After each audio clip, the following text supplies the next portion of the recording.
ở đây bác. Để cháu lấy hành lý đây rồi luôn cho bác nhé.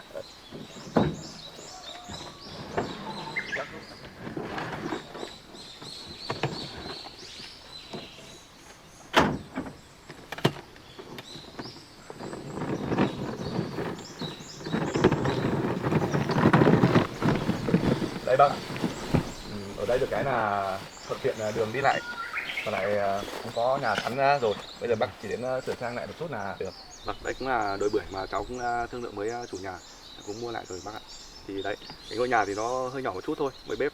Thì cái này nếu bác chưa ở thì có thể bác sang lán với cháu ở tạm bên đấy được. Tôi thì bác nó cái nhà thì bác không lo, thì bác làm bác ở đây rồi là bác tôn tạo lại sau. Còn ở khu này thì cũng rất là đẹp đó, yên tĩnh. Thì bác thử đi tham quan qua xem như nào. Hôm trước cháu cũng đã ngó qua hết rồi đấy.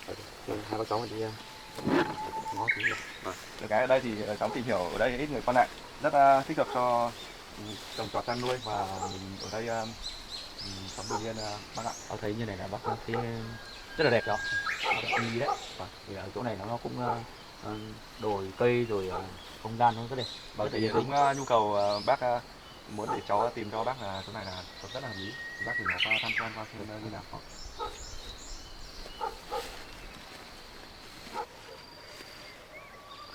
À đây chưa khóa, đấy cháu mở cửa cho bác nhé. Bác cứ tham quan qua đi.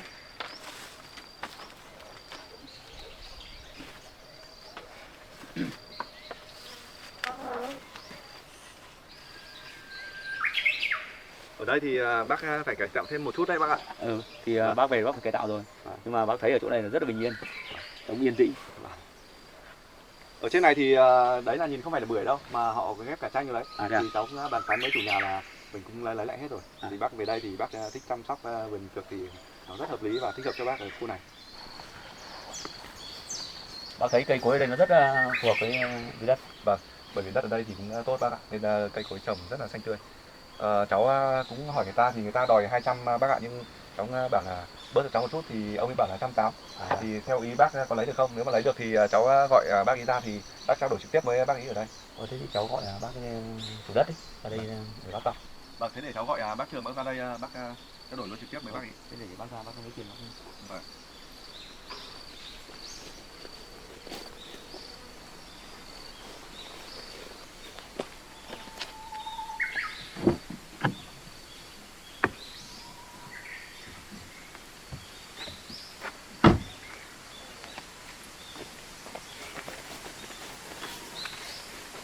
Cháu gọi được bác Trường, bác ấy lát nữa bác ra đây rồi bác ạ. Nhưng mà bây giờ bác cũng nhờ cháu là làm việc với bác chủ đất ấy. Đây là cái số tiền để mua cái khu đất này, thì bây giờ bác nhờ cháu là làm việc với chủ đất rồi ấy, để cháu giúp bác trả tiền cho chủ đất của bác. Vâng, như thế cũng được, bởi vì bác Trường bác sắp sửa qua đây rồi, thì lát nữa có gặp bác đây thì cháu sẽ bàn giao lại số tiền này cho bác ấy. Mà bác đã suy nghĩ kỹ chưa? Quyết định lấy lô đất này chứ? Bác quyết định rồi. Thế thì bác cứ tranh thủ ngó qua đi, xong lát nữa có gì thì bảo cháu. Nếu mà quyết định lấy thì cháu sẽ bàn giao lại số tiền này cho bác Trường. Trước mắt là bác cảm ơn cháu trước đã. Thì cháu cầm số tiền này tí giao cho chủ nhà. Còn mọi thủ tục giấy tờ xong. Thì bác đi ngắm qua cái vườn cây này một tí đã. Vâng, thế thì bác cứ đi ngắm qua vườn cây đi. Còn cái vấn đề kia thì lát nữa bác Trường bác ra thì cháu sẽ đổi trực tiếp cả bác ở đây luôn cho nó rõ ràng. Thì bác đi ngắm qua vườn cây tí đã.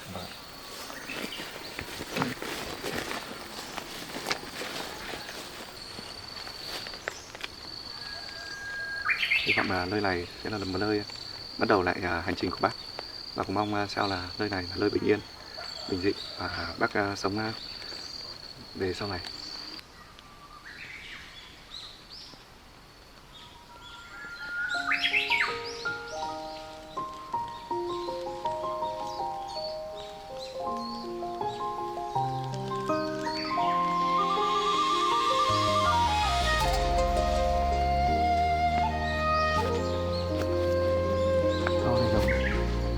Khá lâu rồi, bây giờ nó mới được này đến tuổi thu hoạch.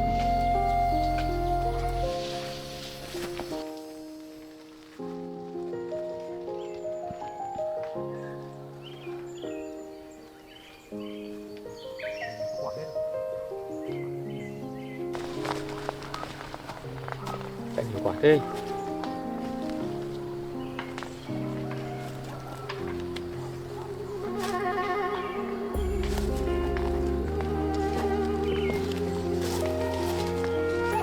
Cành này chắc cũng sắp sửa đến thu hoạch rồi.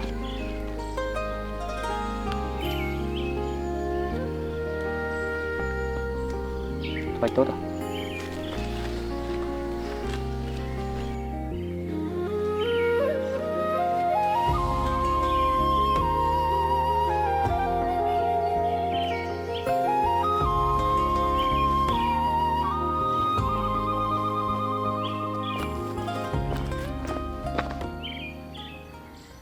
Bác thấy cây cối như nào bác? Bạn thấy đẹp đấy không? Đất cây này rất là màu mỡ. Vâng. À đây, bác Trường đến rồi. Chào bác. Vâng. Chủ đất nhá. Thì hôm trước cháu có trao đổi với bác rồi đấy, thì đây là người muốn mua đất, đây là bác của cháu. Thì hôm nay cháu dẫn bác ra đây thì có gì thì bác cũng xem đất của bác rồi, bác ưng là quyết định lấy lô đất này. Thì hôm trước bác cũng trao đổi với cháu thì bác bảo cháu 200 thì đấy cũng bác cũng bớt cho cháu 20. Bớt cho 20. Vâng, còn Thì 180. Thì đấy hôm trước thì cháu cũng trao đổi thì bác lo giấy tờ sang tên cho cháu nhá. Thì để bác về bác làm thủ tục lấy dấu ủy ban cho, rồi hôm nào bác gửi giấy tờ sau. Vâng, bác cũng xem qua rồi thì chúng ta quyết định lấy mảnh đất này nha bác nhé. Thì bác cũng quyết định lấy đất này. Vâng. Thế đây là số tiền mà của bác ấy thì cháu gửi bác. Bác xem qua xem. Có giao dịch thành công. Cảm ơn nhé. Bác đếm tiền đi ạ. Rồi thôi tiền không phải đếm. Thế thì giấy tờ thủ tục thì bác cứ gửi lại thẻ căn cước các thứ cho bác Trường đây thì bác ấy lo liệu giấy tờ sang tên cho bác nhé. Rồi, thì đến mấy nữa thì tôi đưa cái căn cước tôi làm thủ tục giấy tờ ủy ban thì tôi gửi sau.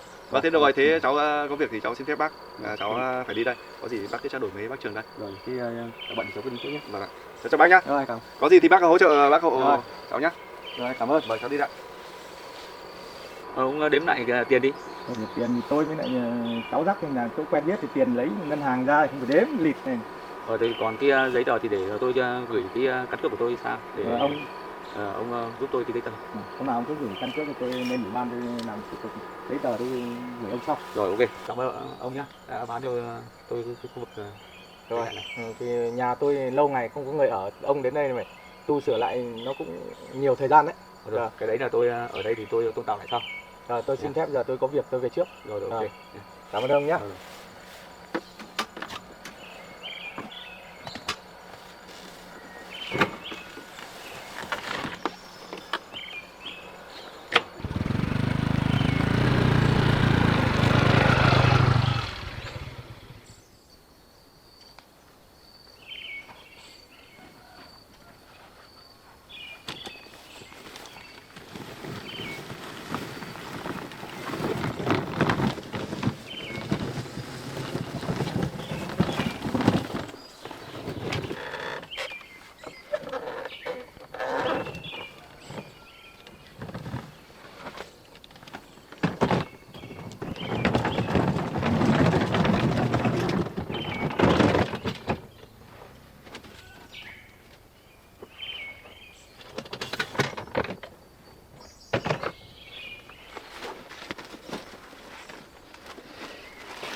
Căn nhà này mình chắc là phải tu sửa rất nhiều.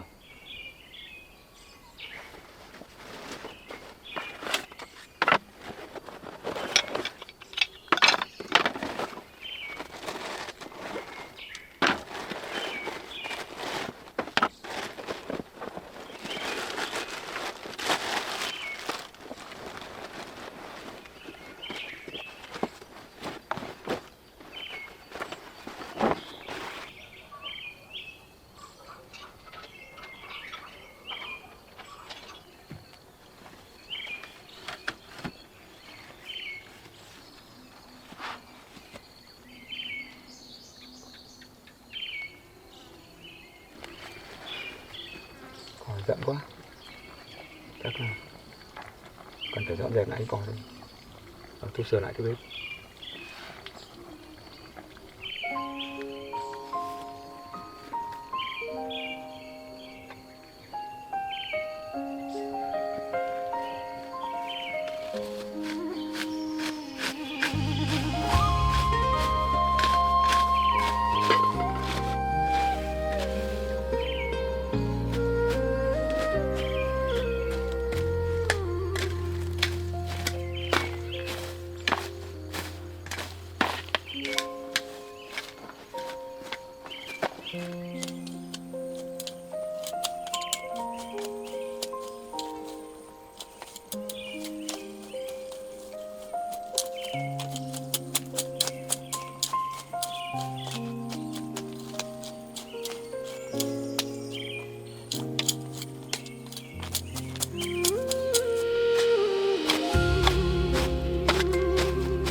Nên là đoạn này bị hỏng, thế là hỏng ở cái đoạn này.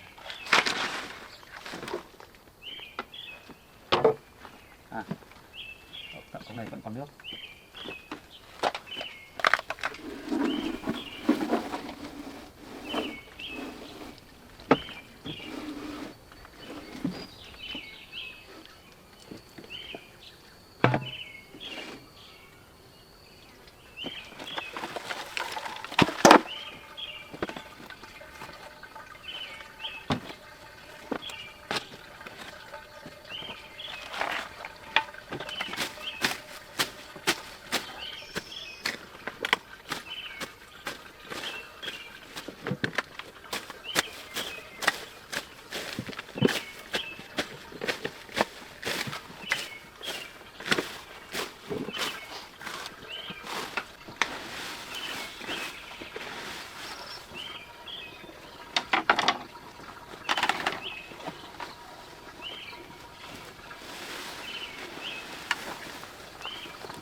Đống đô này của chủ nhà cũ vẫn sử dụng được, cho vào đây đi dùng.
cái bếp này cũng người ta sẽ không dùng đến, lâu quá rồi không dùng đến, chắc là có lẽ mình cũng phải sửa lại thôi.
Khung cảnh buổi tối ở khu vườn này thật là trong lành và mát mẻ, thật là thoải mái.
cái ống nước này hở mất rồi. Đây là mình tí chặt tre thì sửa lại để ống nước ha.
Mình thấy cái tre này làm mang nước đi nhỉ, mang nước thì hỏng mất rồi.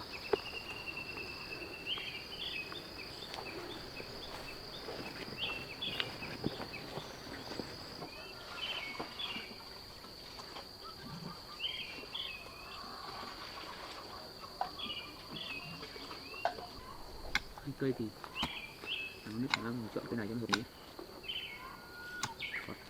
Định làm cái này.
Ra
này cũng hỏng để sửa lại cái này.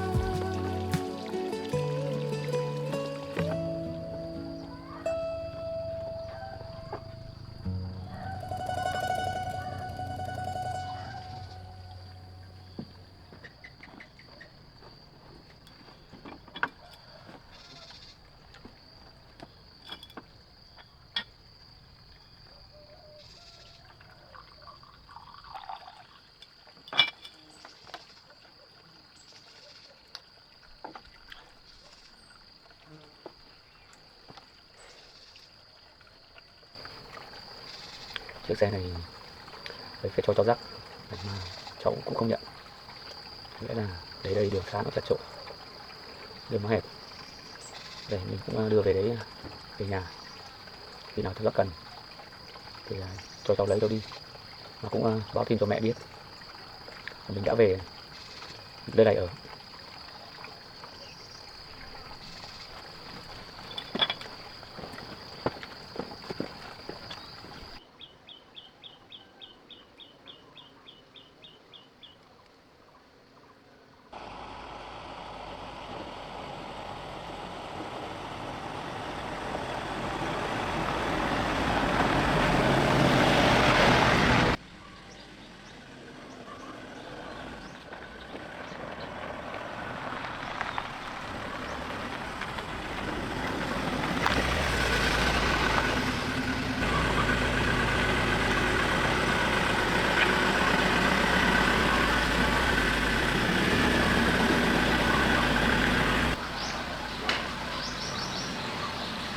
Chắc thằng Dũng nó về.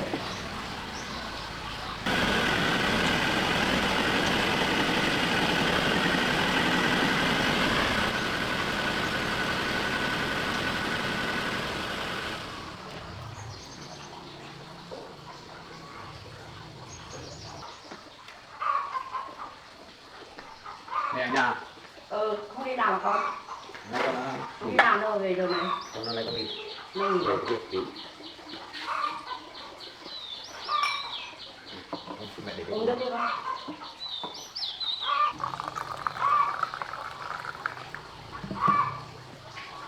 con làm nước.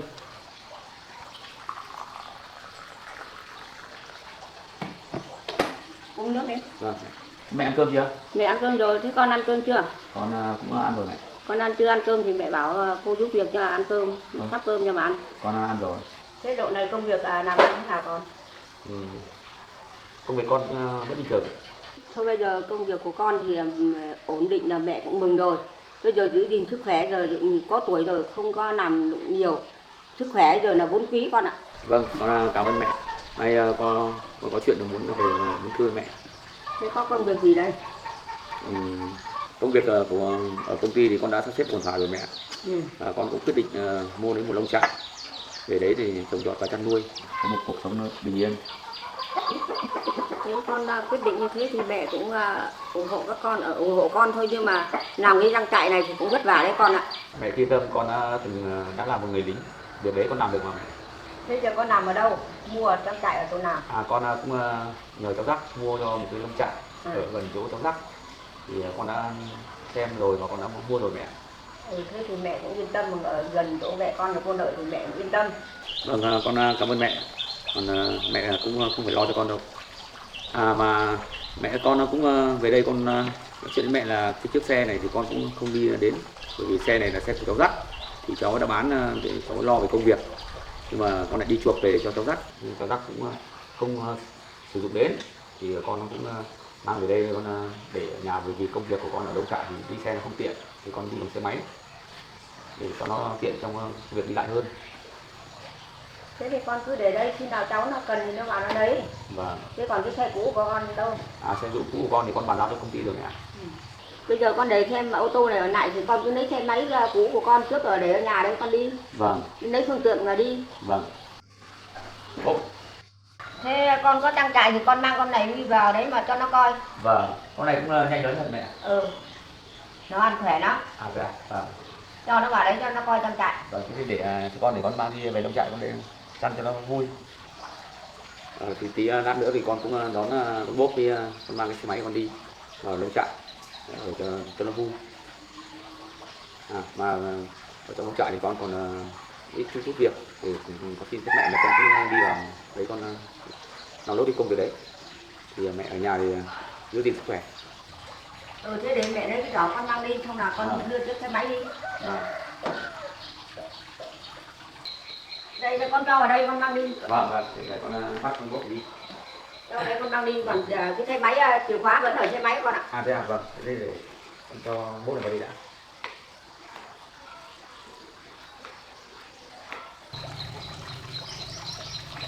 Ngoan nha, để Đông Trại chăm sóc nha, cho nha. Con xin phép mẹ con đi đây. Con đi giữ gìn sức khỏe nhá con nhá. Vâng ạ, mẹ yên tâm.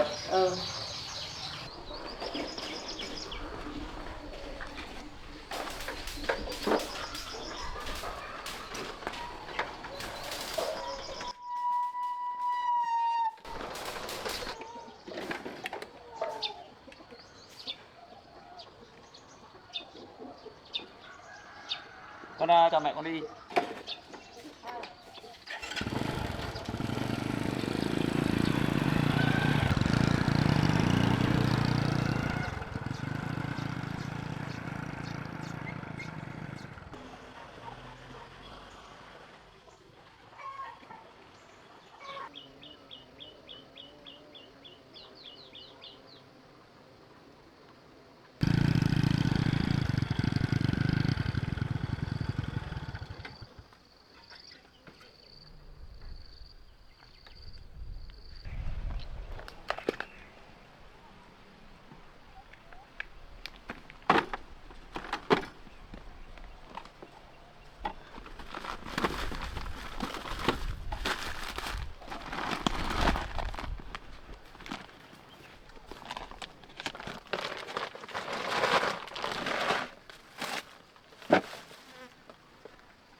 Bốp, ở đây nha, ở trong nhà cho tao nha, ngoan nha.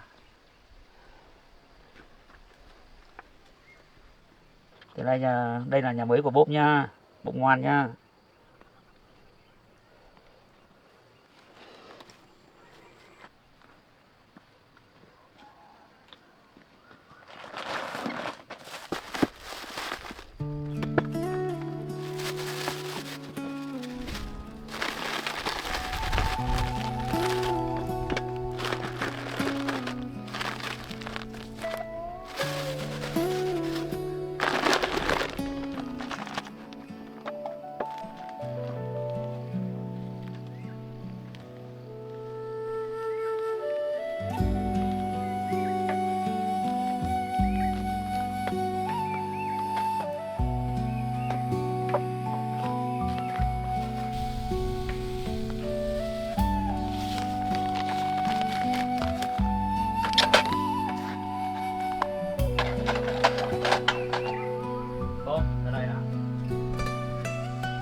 Ngoan trong nhà nha Bốp nha.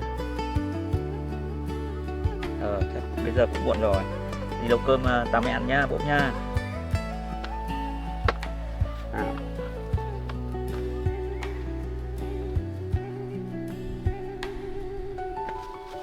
Đây có thịt xay rồi, tí nào mình cũng phải đi hái ít lá về làm ít chả cuốn. chắc cái đồi này cũng có nhiều loại rau ăn được, mình khả năng đi hái ít.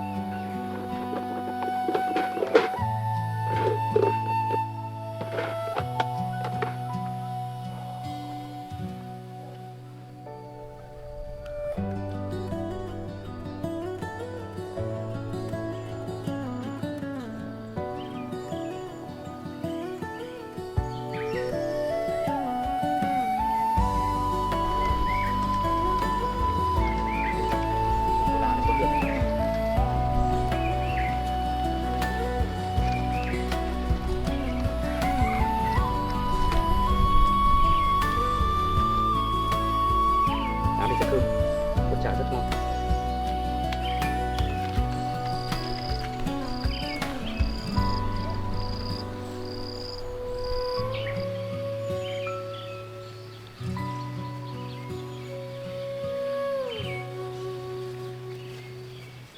Đó, này cho tao à?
chín đâu.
Ăn cơm đi bố ơi.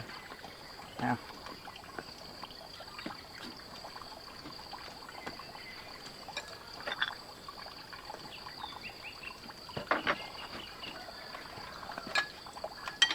Cơm nha bố nha. Nha, lấy cơm cho mày ăn nha.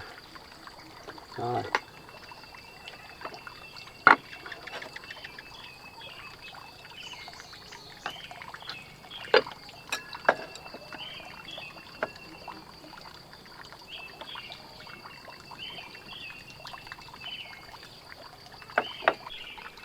Đây nha, bố ăn nha. Ngoan ăn trong lớn để trong nhà cho tao nha.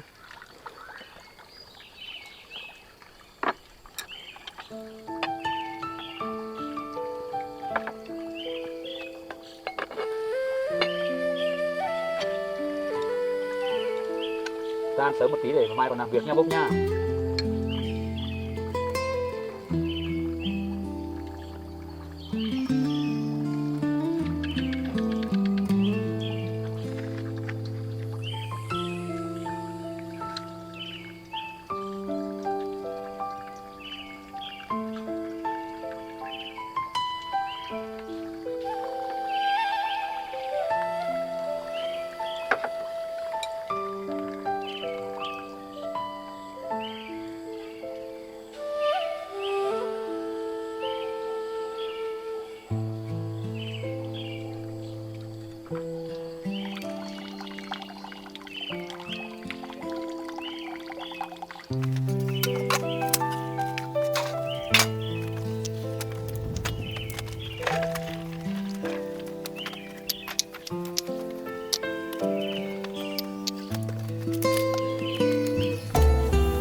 Lên này là như thế này là tạm ổn rồi. Rồi, mình đi chặt tí tre đi để làm sảng này.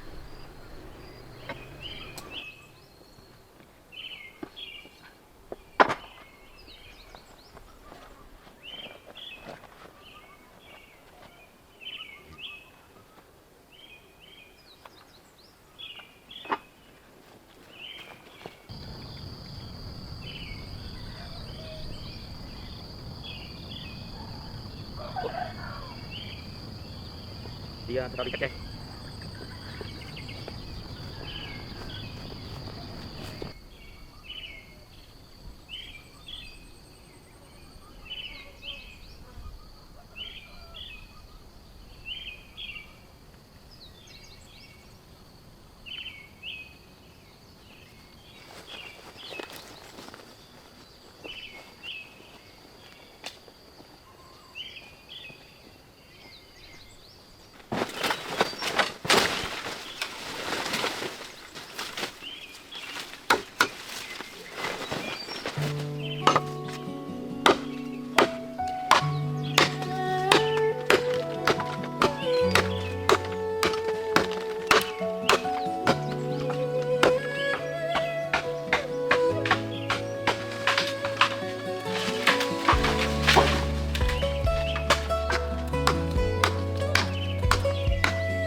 Được rồi.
Được không? Tốt cái đầu này.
giờ mình đi làm lốt.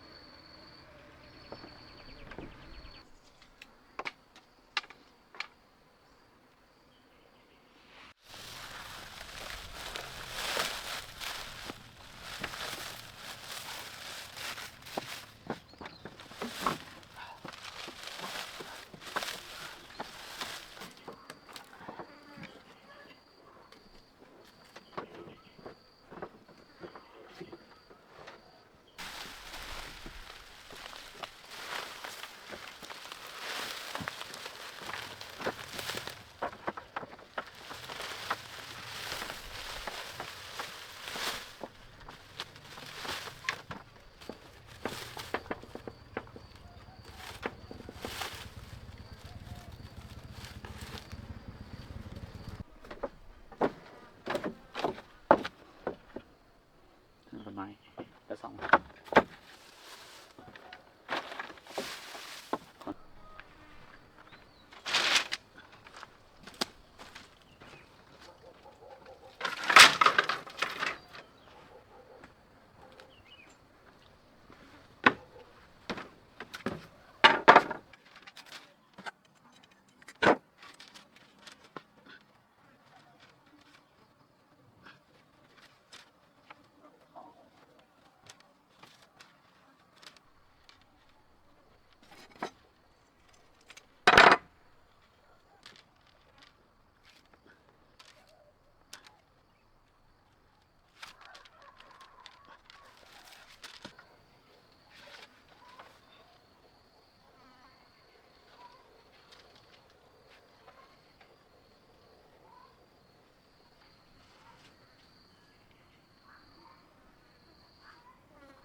Đã hoàn thành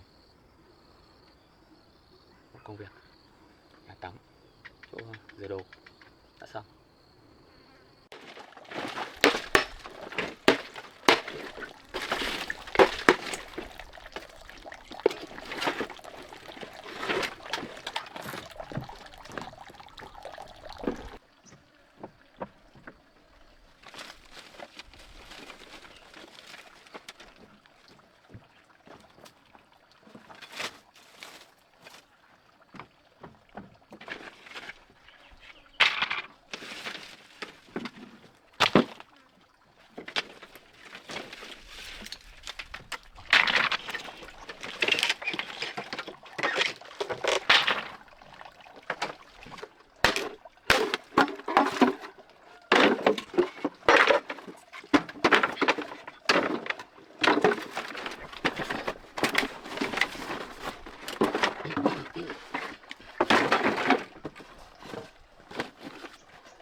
cá này làm bằng nước rất ngon. Tắc quỷ được.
Chắc được rồi đấy.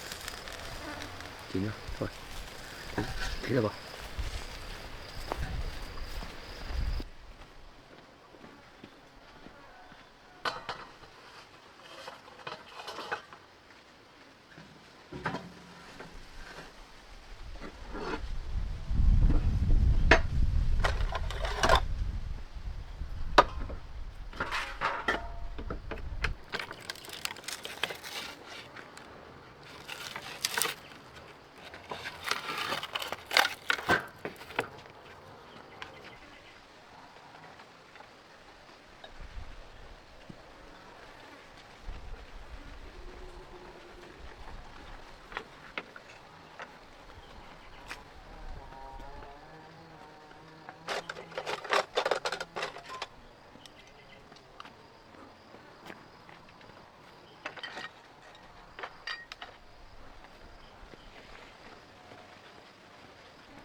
Tí nữa cho ăn nhá.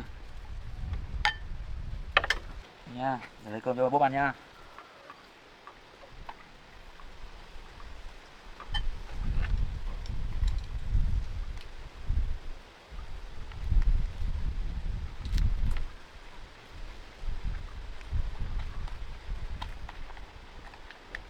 Bố ơi, đây, bố về đây.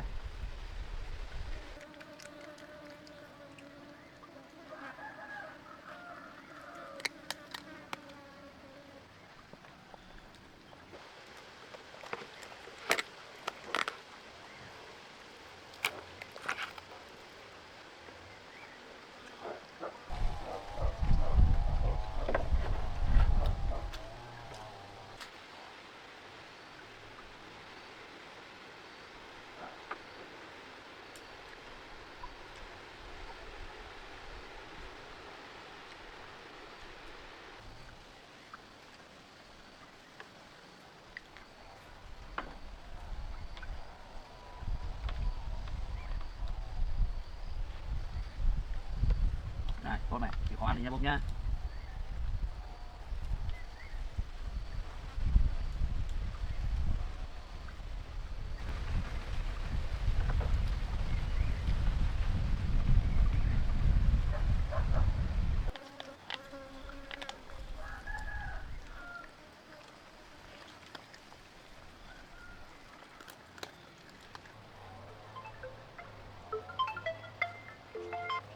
Alo. Alo. Bác à? Vâng. Alo bác Dũng à? Bác đang ở đâu đấy? Bác đang ở lốc trại. À vậy à? Cháu đang bảo qua thăm bác một lát. À thế à? Vâng. Tí cháu qua về đây chơi cho bác tí. Dạ vâng, thế cháu đang vào ạ? Rồi nhá. Vâng, chào bác. Vậy là cháu dắt tí nữa qua chơi.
bác đứng đây.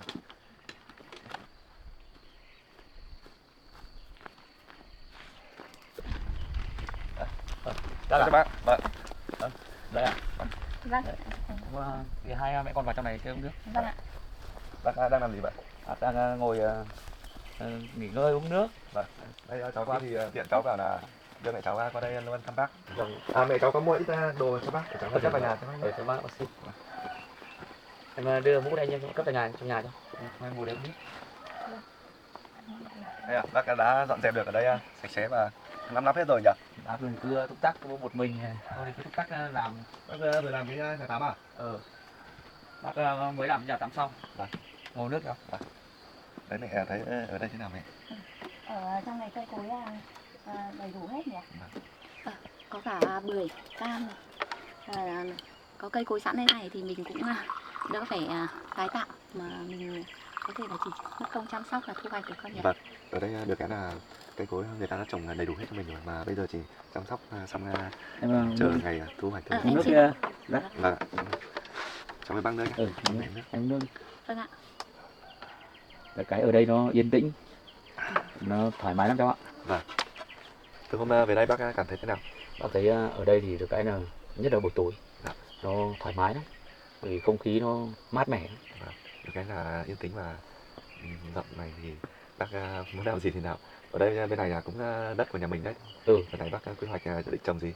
Bác cũng trồng một số cây nông nghiệp.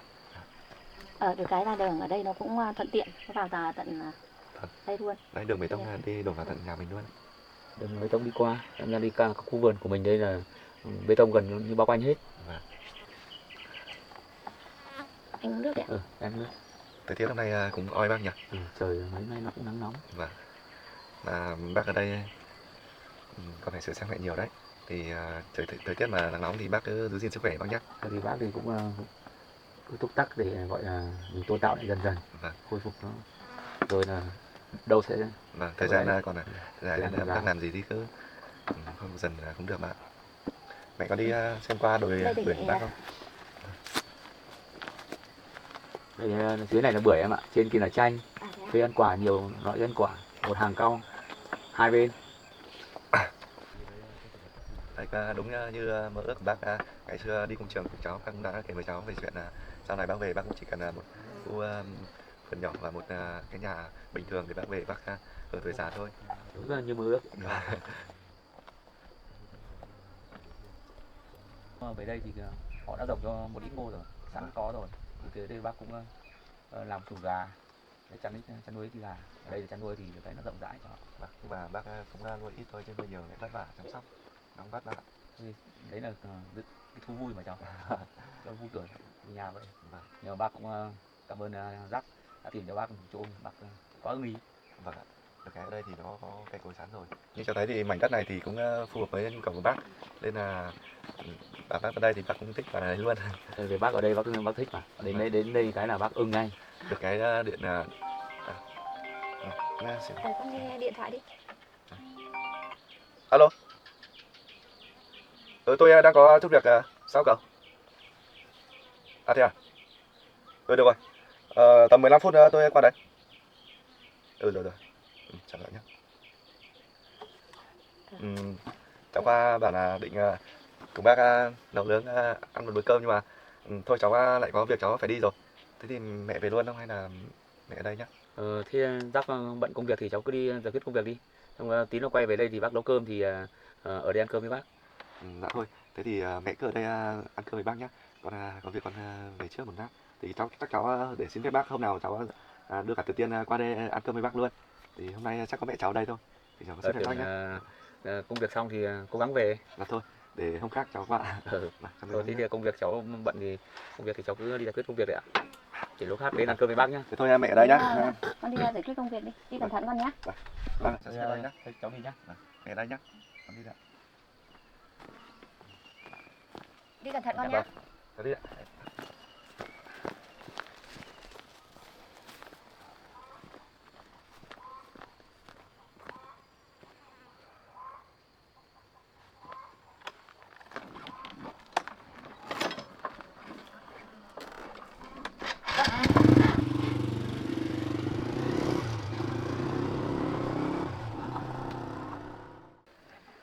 hôm cháu Giác bảo anh chuyển đến đây mà ở nhà thì em cũng còn một số công việc, nên là cũng hôm nay mới thu xếp vào thăm anh được. Mà cuộc sống từ hôm anh chuyển vào đây thì thế nào anh? Anh cũng cảm ơn em đã đến chơi với anh. Thật ra từ hôm anh về đây là tất mọi cái thì nó còn thiếu thốn rất nhiều, nhưng mà được cái là thoải mái về tinh thần. Anh cũng không như trước là anh ở cơ quan nữa. Vâng. Như thế này thì chắc là cũng mình cứ làm dần dần thôi. Cái gì cần làm trước thì mình làm trước, còn cái gì mình chưa cần thì cứ sau này mình sẽ làm. Anh ơi, đồ lên tít ra trên kìa ạ. Đồi ở trên này, dưới này là bưởi, trên kia là chanh. Thì anh đưa em lên đi thăm trên vườn đi. Thế ạ. Đi, Đây có đường đi, lên đường nè. đi lên em ạ.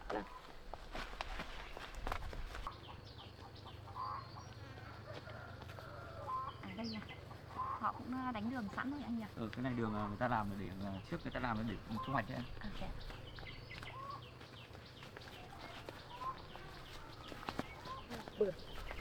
Bưởi này cũng đang có quả rồi.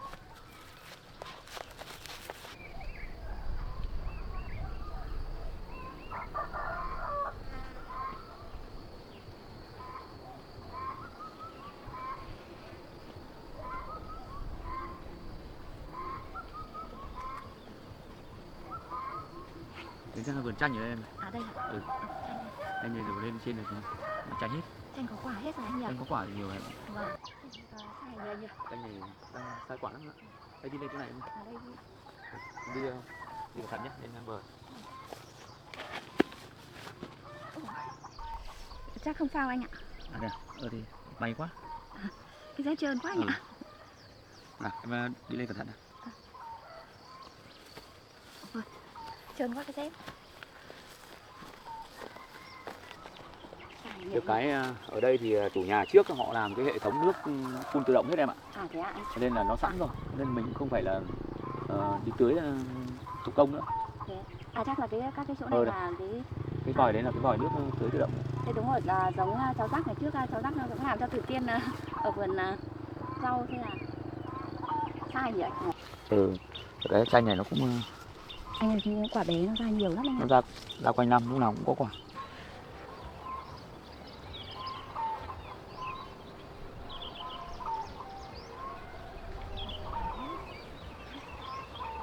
Cũng đến chuẩn bị thu hoạch rồi em ạ. Vâng. Cái này lúc nhiều này thì chắc là thương lái đến tận vườn anh nhỉ? Cái này là thương lái đến họ vườn họ Cây này xanh. Họ tự thu mua tại vườn thôi. Thế ạ.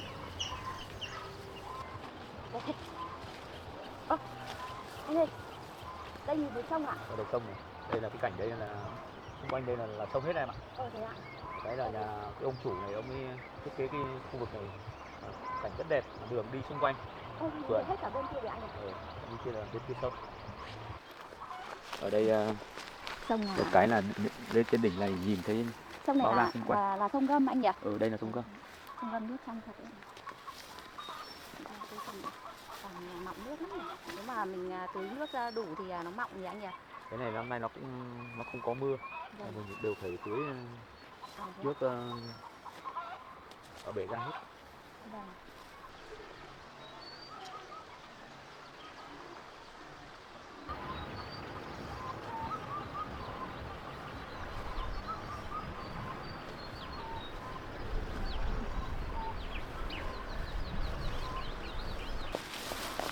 Cái cảnh ở đây buổi tối lên đây thoáng lắm em ạ. Cái chanh này quả to lắm, chắc được kế hoạch được thôi. Thời tiết mùa này nắng nóng lắm em ạ. Em toát hết mồ hôi rồi. Nhưng mà ở đây có gió sông em cũng thấy mát này. Nay buổi chiều nó cũng hơi nắng anh nhỉ?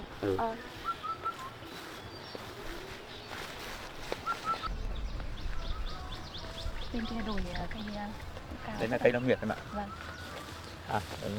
Khả năng là cũng ấy rồi thì chúng ta về rồi em ạ. Không thì em lại mệt. Thế này em cũng không mệt đâu anh ạ. Đây xuống cái này. Xuống cái này.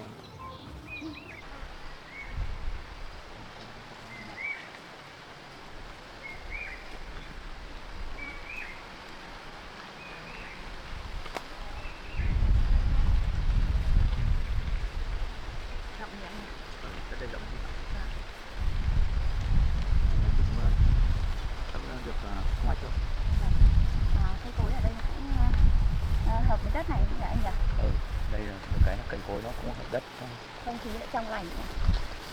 Đây nó tốt hơn.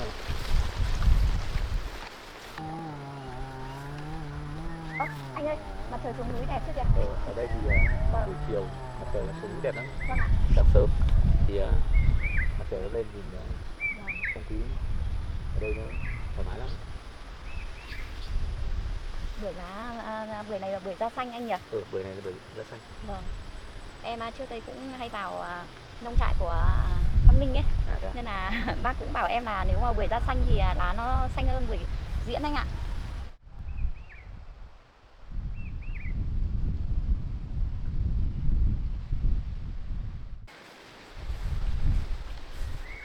Cẩn thận nhé, đường ở đây nó dốc này nó khó đi lắm em ạ. Vâng ạ.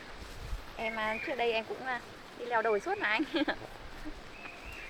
Anh ơi, ở đây không khí trong lành nhỉ? Ở đây Ở đây thật là yên bình.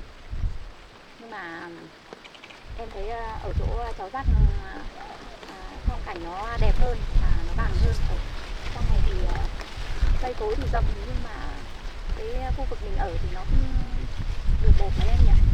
thì chỗ ở thì bây giờ mình phải mới về thì dân tạo để lâu năm rồi đặt ở. Bây giờ mình về thì tôn tạo lại dần dần đấy mà. Vâng ạ.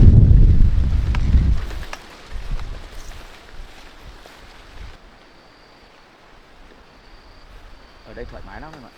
Anh cảm thấy ở đây nó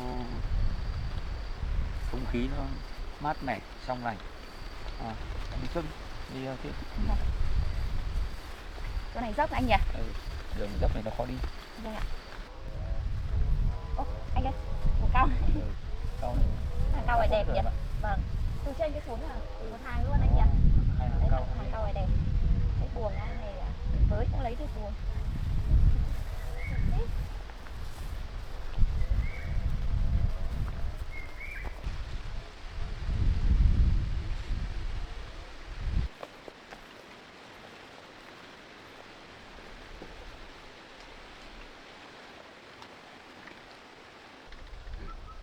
Anh ấy chắc là cái nông trại này của nhà bác ấy chắc là cũng mở ra nhiều năm rồi nhỉ?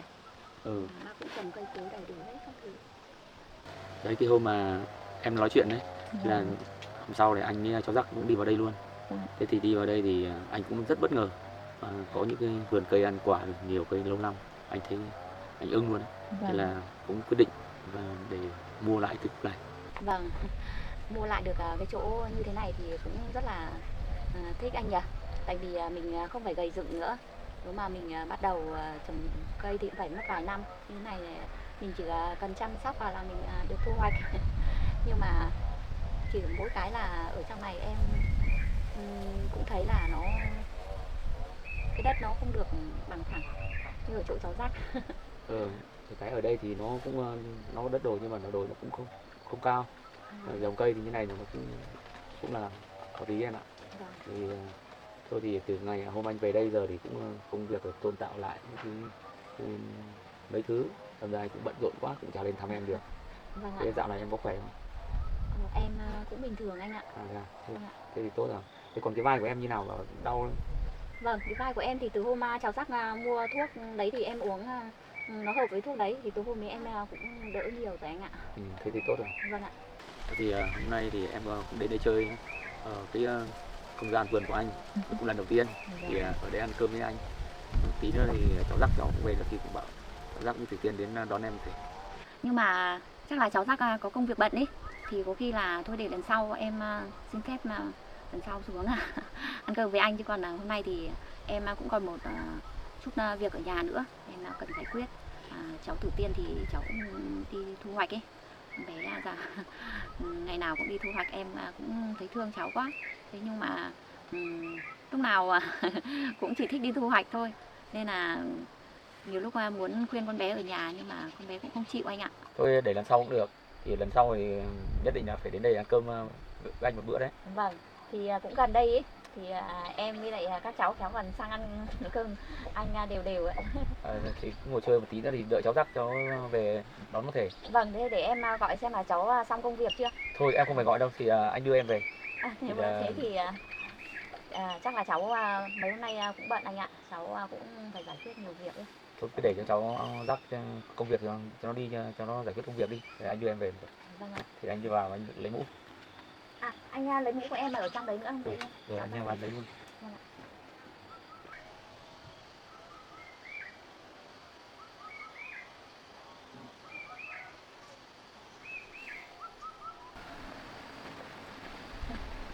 Em xin.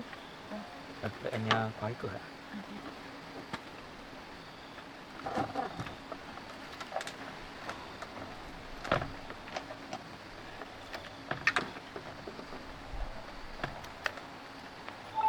Chờ anh đi ra lấy xe nhé. Dạ vâng ạ.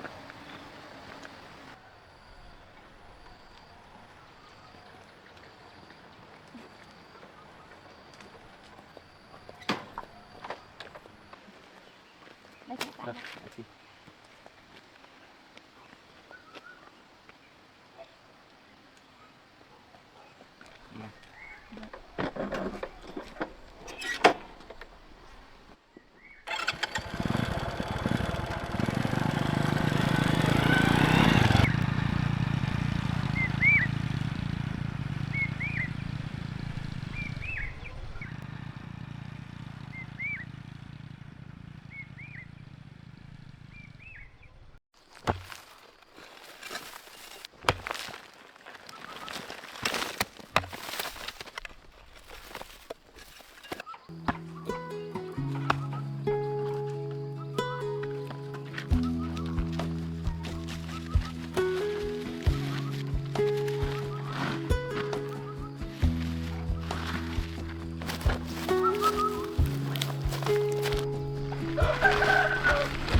Cho mày ăn nhé Bốp nhá.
Em bán đồ này à? Vâng, anh mua ạ? Anh muốn mua cái thứ. Vâng, thế em đi em mua được nào em mua.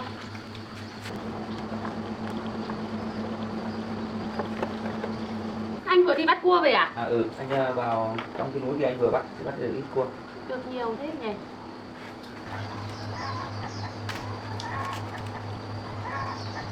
Cái này em hút khói rồi em. Vâng, cái này em hun hết rồi đấy, anh dùng bền lắm. À thế à? Em qua xử lý hun khói hết rồi. Rồi. Anh sẽ lấy thứ. Thì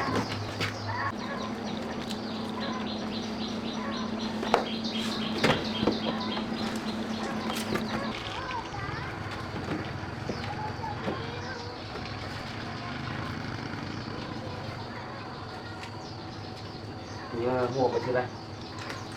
Vâng, thì Em em tính tiền tính nhá. tiền. Đây thì em cho mấy cái này vào đây còn cái đấy em xách.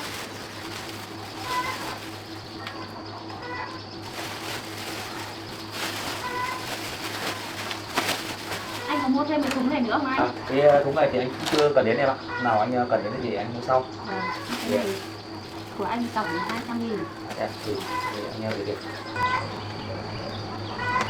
Anh em gửi tiền.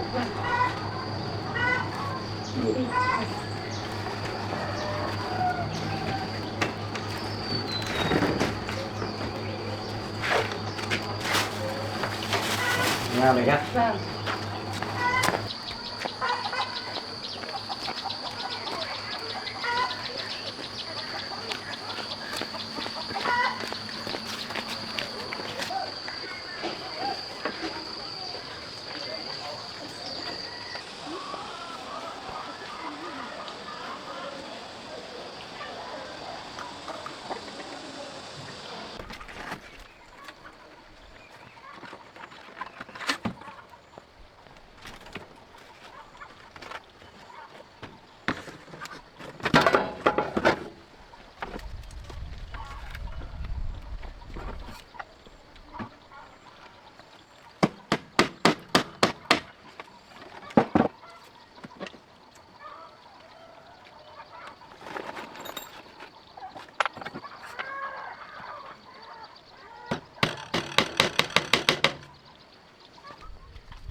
Bếp này bừa bộn các bạn. Hôm trước mình làm chén không còn. Mình giờ đi làm cái kệ để đồ.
coi như đã xong rồi. Còn làm cái sàn nữa là xong.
Đâu về đây bốp.